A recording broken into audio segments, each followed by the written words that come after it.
sur la vidéo qui va vous parler de la dimension 5, la dimension de l'ambre dans le système des harmoniques. Voilà, l'être intérieur, l'arcane 5, qui nous parle de ce cocon de protection, l'être intérieur, tout ce qui est en dedans.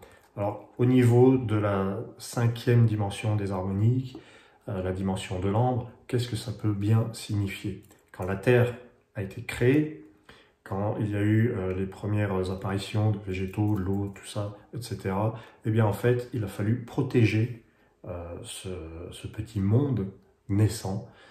Et autour de la Terre, il y a quelque chose qui s'appelle la couche d'ozone.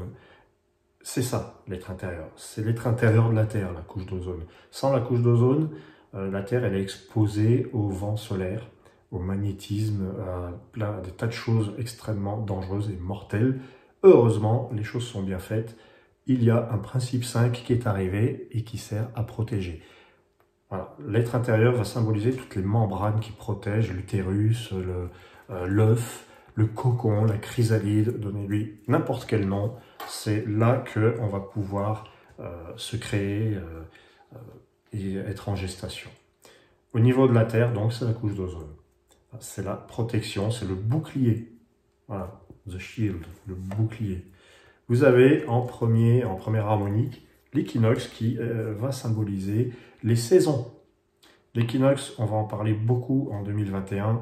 En tout cas, je vais vraiment m'attarder sur l'équinoxe pour parler de l'année 2021.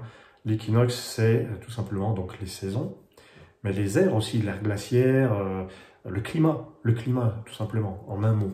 Alors pourquoi, quel rapport entre les saisons et le climat? C'est inévitable. Hein, vous voyez bien que l'équinoxe va correspondre au printemps ou à l'automne. Voilà, indifféremment, il va basculer d'un côté ou de l'autre selon que l'on se trouve fin septembre ou fin mars. Du coup, quel est le lien avec la création du monde?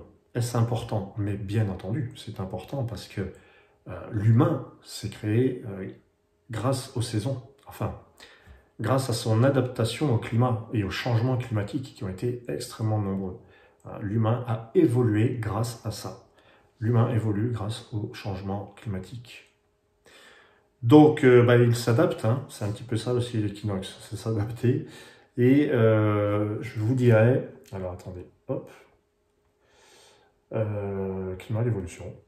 Eh bien, comme l'humain s'est adapté, on va vous parler, enfin je vais vous parler, après son évolution grâce au climat, des espèces. L'empreinte va symboliser les espèces. C'est à leurs empreintes qu'on reconnaît les espèces. D'accord? Donc, le genre humain, on peut dire, s'est adapté et il a conquis la planète. Il est devenu l'homme, avec ses 5 doigts. Et on est dans la 5e dimension. Quand je vous dis les 5 doigts, la main à 5 doigts, avec le pouce préhenseur qui fait toute la différence, puisque grâce à cette main, l'humain a pu créer des outils, par exemple, hein, ni plus ni moins. Voilà. Donc, si on revient à la dimension 2, la dimension du feu, évidemment, hein, le feu, c'est la première invention, la roue, je ne sais pas si c'est la 2e, mais elle a suivi de près celle du feu. Alors, l'empreinte va donc nous parler des espèces. Ok, voilà. Il s'est différencié, l'humain s'est différencié, il est devenu unique au sein de la création. C'est quand même quelqu'un d'un peu particulier sur cette planète. On peut se demander s'il en fait vraiment partie. Bon, je plaisante, mais c'est vrai que l'empreinte va symboliser les espèces, tout simplement. Les espèces qui vont se différencier et puis qui, selon les saisons, vont varier. L'ours va devenir un ours polaire, ses gènes vont s'accoutumer, vont s'adapter et devenir, voilà, il va devenir un ours blanc. Tandis que vous avez des ours qui vont rester des ours bruns. C'est une histoire de climat. Voilà. Les espèces, mais pas seulement les espèces. Hein. Là, on peut parler des chromosomes. D'ailleurs, c'est l'arcane 23, l'empreinte. Hein, il y a une histoire avec les chromosomes. Voilà. Il y a l'ADN, évidemment.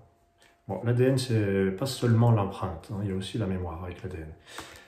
Alors, une fois que cet humain a fait partie d'une espèce, de l'espèce humaine, qu'a-t-il décidé de faire? Il a décidé de créer des clans, la rose mystique.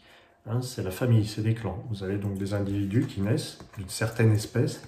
Eh bien, vous avez des groupes d'individus de la même espèce qui vont se balader ensemble sur cette petite boule ronde. Une boule, c'est toujours rond d'ailleurs. Voilà, la rose mystique, c'est les clans. C'est la famille, c'est les familles, voilà, tout simplement. Alors, qu'est-ce qui est marqué? Alors, oui, évidemment, il y a des communautés et des nations qui vont se créer avec la rose mystique. Quand quelqu'un sort des cartes comme celle-ci, alors là, la personne va peut-être devoir être attentive et se protéger, être un peu plus méfiante.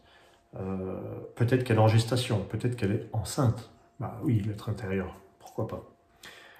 Ensuite, l'équinoxe qui vous parle de positionnement.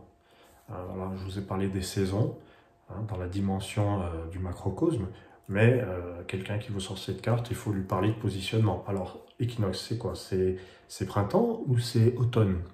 C'est la question. C'est la question. Ensuite, l'empreinte, c'est l'identité. Voilà, l'identité, être soi, qui suis-je, où vais-je, où cours-je. Quand quelqu'un sort l'empreinte, il faut aussi peut-être lui parler d'engagement et de signature. Hein, c'est une signature, une empreinte. Donc, il y a peut-être un achat ou des choses comme ça, une vente, un engagement. Et enfin, la rose mystique qui va parler du clan, de la famille, de ce qu'on aime. Alors moi, je relie la rose à l'amour, au sentiment, mais le sentiment qui va rassembler hein, les gens. Voilà. Voilà pour la dimension 5, ne vous inquiétez pas, il y aura beaucoup plus d'infos concernant ces 4 cartes. Là, c'était du point de vue du macrocosme. Merci à vous et à très très très vite.